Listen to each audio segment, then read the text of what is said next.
Hi, welcome to Rough Cut Film Review. This is a review of 12 Years a Slave. If I were a more cynical man, I might suggest that this film is designed as an Oscar-seeking missile, and if it were from an established Hollywood director, I'd probably say that this film was purely designed to win that person an Oscar. However, this is made by a British director.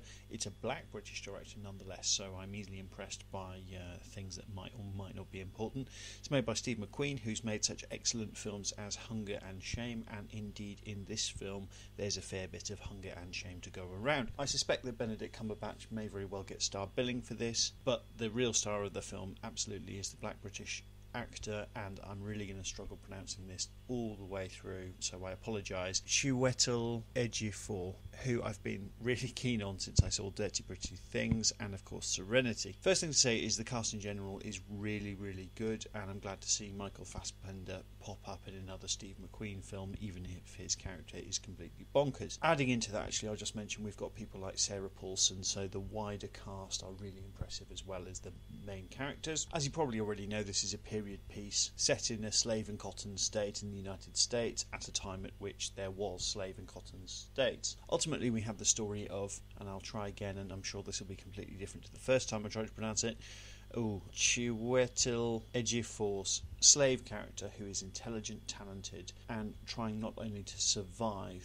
but also to live in this very difficult environment, to actually have a life or some semblance of a life. It starts off with him actually being a happy freeman in a northern state who is mistaken for a runaway slave, and basically he just disappears into a life of slavery. In many ways it's a fairly typical film about slavery. I was suitably disgusted by the buying and selling of people, of the arbitrary and sadistic punishments on people who are unable to protect themselves by other individuals who are clearly unpleasant, to say the least. Now, because of the skill behind the camera and the quality of the acting, I found this film very difficult to watch. There's death around every corner for these poor slaves, and I really got a sense of the casual senselessness of the death and the pain and the suffering, and they just sort of have to take it in their stride, really. I'm talking about the slaves, not the actors. In terms of my ancestry, I don't really have any connection to slavery. I'd probably describe my ancestors as British kulaks, really. So it's not as if my great-great-grandparents were slaveholders or anything like that, but still, even though I'm sort of slightly removed from it,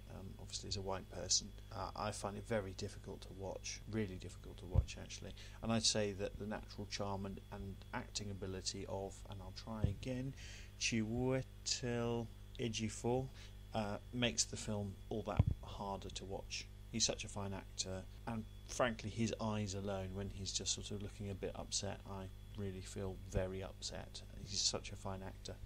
I think Steve McQueen, the director, has picked a really good time to make a film like this, what I consider to be sort of a prestige project. He's made some intelligent and all-round fantastic films previously. He's earned his chops, and I think that the time is right for him to get that exposure and sort of become a Hollywood A-lister director, which I really think his talent warrants. And if he so wishes, he might not want to go that route, but he's certainly going to have the praise and the accolades for this and the recognition.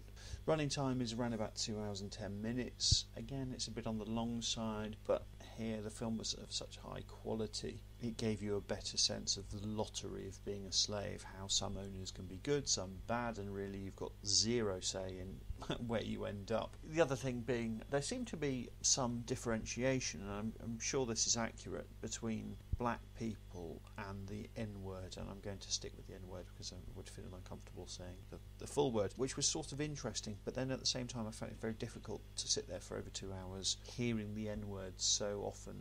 I think for me it's such a hateful word, it's very difficult to sit and watch that. So we've got scenes of really bad stuff happening, and Chiwetel Ejiofor, its character, frantically playing the violin. It's just masterfully shot, and it's heartbreaking and tragic, and you could just see the pain in his eyes as he's just trying to drown out the suffering, really. As the sort of tragic events stack up, his character basically doesn't really have an outlet for them, so he's just bottling everything up. He's keeping his cards close to his chest in an attempt to survive all this madness. And what's interesting really is we get sort of glimpses of the reasoning for these sorts of hate-filled owners, why they are acting in the way that they are acting, if they're probably Christians and they're treating their fellow human this way.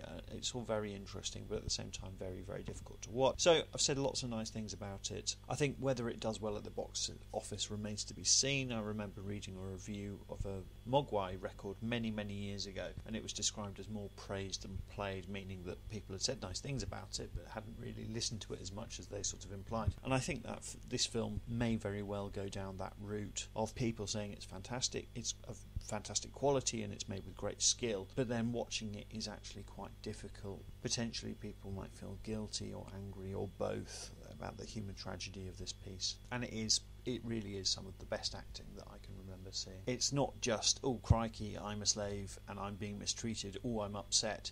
It's such a nuanced performance, it's just remarkable really. What really upsets me actually, and in the days since I've seen this I've been thinking about this and really dwelling on, is the film is based on a true story of a real black man from a northern state who is falsely imprisoned and sold as a slave, and he ends up writing a book after the event, 12 Years a Slave. There are going to be spoilers now to the film plot, so if you're worried about that, please do switch off. But it sits really uncomfortably with me that this is based on real life injustice. At the end of the film, his character is basically taken back to his old life. He's sort of plucked back out by people who've been looking for him, albeit things have moved on, much like Tom Hanks's character in Castaway.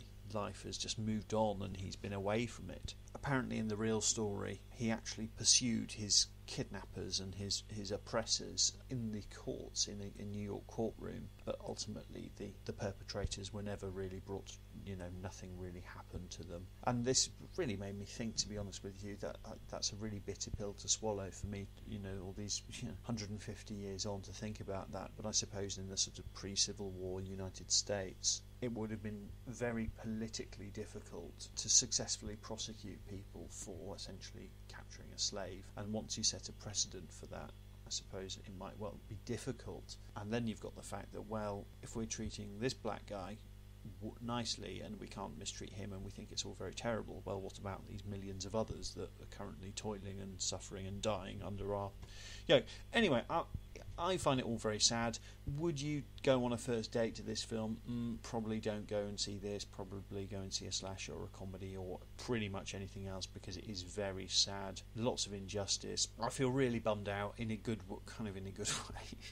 I feel as drained and just sort of slightly depressed at mankind as I was after I watched Martyrs. No, that's not quite true. So do whatever you want to do with your leisure time. It's your leisure time, and you work hard, etc. If you want to go and see this film, you won't regret it, but it is very, very tough. Kind regards, Christopher Thomas.